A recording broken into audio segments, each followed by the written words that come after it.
Maayong aga taga West, I am Maggie de la Cruz Carado and I am the owner and founder of Modern Ilongga, and I am also a very proud alumna of West Visayas State University. I have graduated some years back from the College of Arts and Sciences and I majored in English. And for that, I would like to thank my former professor, Ma'am Jeanette Simpas. Thank you for referring me to our university guidance office, and also loads of thanks to Ma'am Geraldine Espinosa and Ma'am Mabel De La Gente for inviting me in today's talk, Entrepreneurship as a Career Option. Indeed, this is really a great honor on my part and a little bit of pressure, I may say, to be talking to our graduating students about career paths, since I myself has struggled a lot in this area for years. Yeah, I've struggled a lot for years in this area. And today I am here to share about my entrepreneurial journey, and maybe you'll learn a thing or two about my own experience, my life experience, that you may be able to apply in your life or in your career in the future. And I just would like to apologize. I may sound a bit nasal or really nasal all throughout this video. I have been feeling under the weather for the past week, and my nasal congestion is just bad today. So I'm so sorry for that. There might be some of you that are already entrepreneurs now, some of you that are already brilliant in sales and marketing and accounting.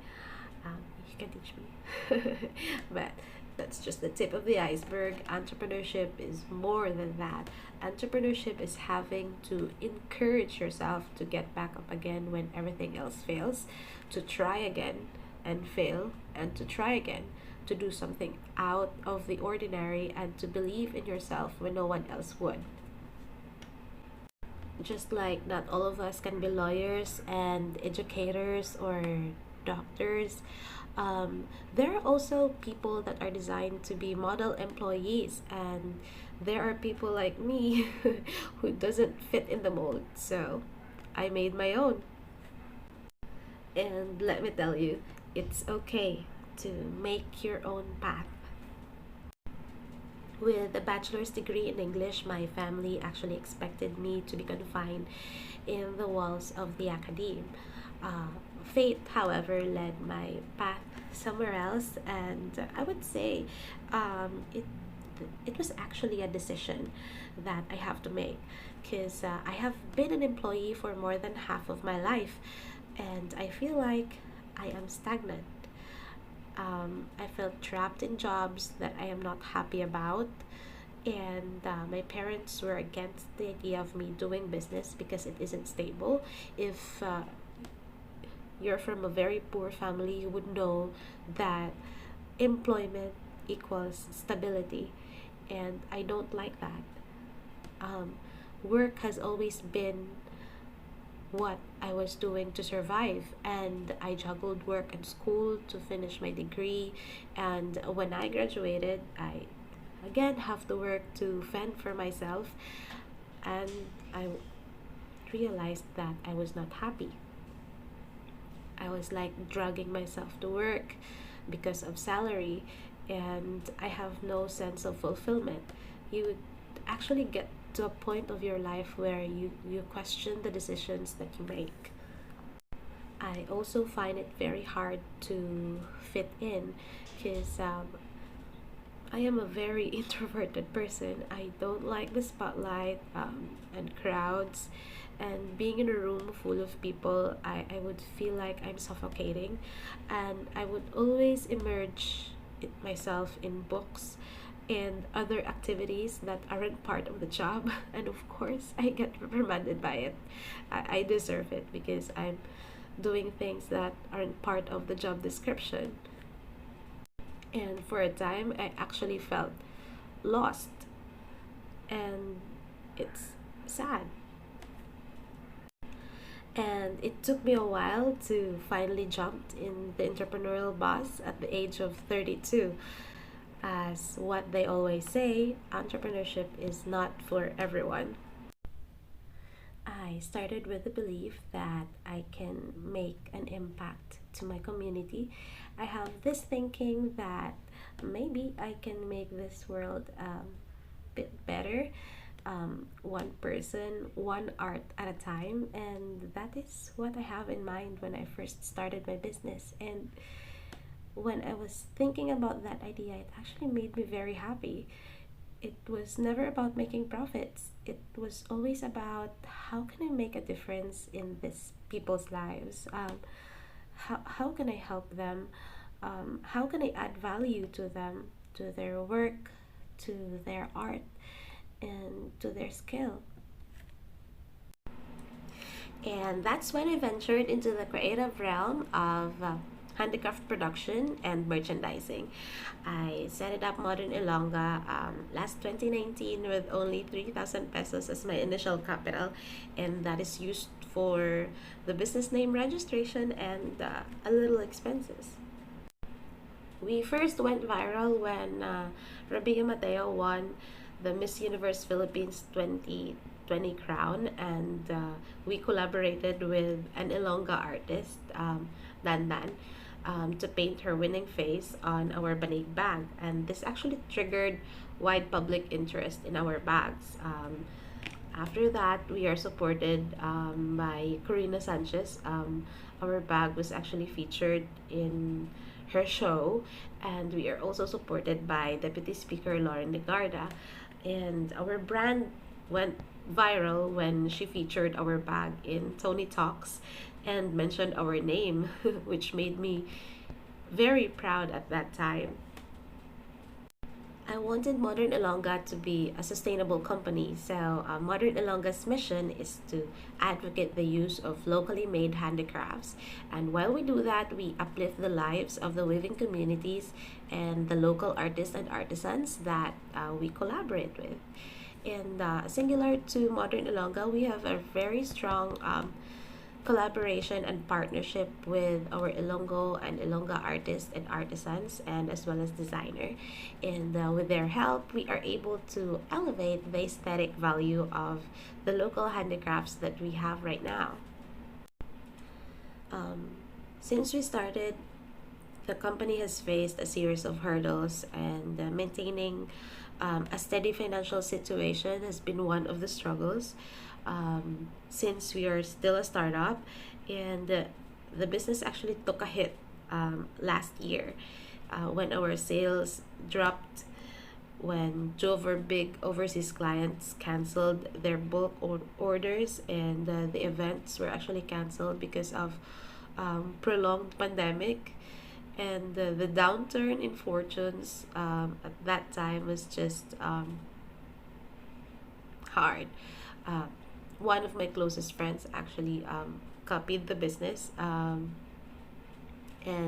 she knew all of my suppliers, and she actually went to the competitor supplier and got her own line of bags and actually created her own brand. It actually affected the market at that time, but basically, we'd really have to foresee that there will always be competitions in the businesses.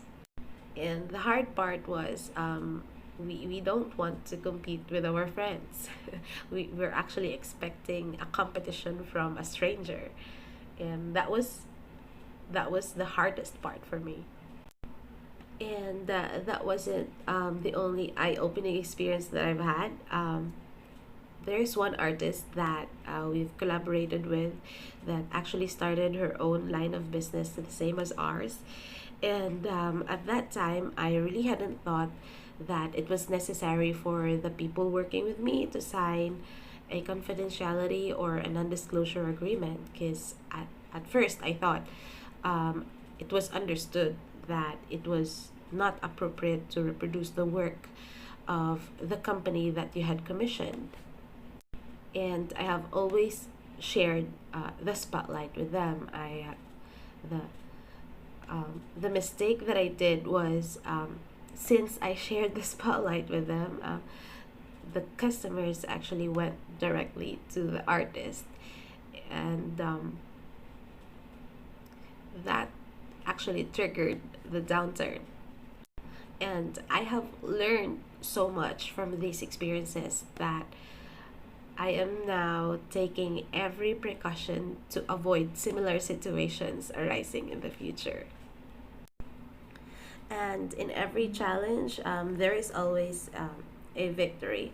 So, recently, we are selected to represent the Philippines in the World IPO magazine. It's actually on their website. You can check it on there. And we also have a number of features. We are featured last 2021 in the Crime magazine. As you can see in here, our artist and deputy speaker, Lauren Legarda, is in there. And we are also featured in the Intellectual Property of the Philippines desktop calendar. That was last year of 2021. And we also have some appearances in Go Negosyo, Bayan Academy, and in partnership with the Design Center of the Philippines. Now, you might be wondering how someone like me who has no background in business was able to create a brand. It took me a lot of time to learn and a lot of materials to read to be able to know what I am doing right now. Also, a lot of people are very, very helpful in my journey. Those who have treaded the path before me, those who have successful social enterprises, I ask them questions on how they're navigating their business, what are the mistakes that they did, so that we can make avoidable mistakes in the future. And I connected with a lot of entrepreneurs. I totally changed my circle. And this will be my takeaway in today's talk. First, you have to do everything with a heart, and you have to do it with integrity. You can lose everything, but not that one. Secondly, business is about finding the right people. If you have the right people and you have the right team with you, you can actually do everything. And lastly, do not be afraid of conflicts. We are different people with different backgrounds. We grow up in different environments with different parents, different upbringing, and conflicting beliefs, and that's okay. A conflict is actually an opportunity for us to solve a problem and to exercise our problem solving skills. So, welcome conflict anytime. You don't fight it, you solve it. And I would like to say thank you for the opportunity to be able to talk to you all today. I hope and pray that every one of you will find your passion and your core, and the fuel to your fire. And if you don't, it's okay. It doesn't matter. Time will tell. And don't beat yourself up to it. Life is good and you have to enjoy it. God bless you, everyone, and thank you.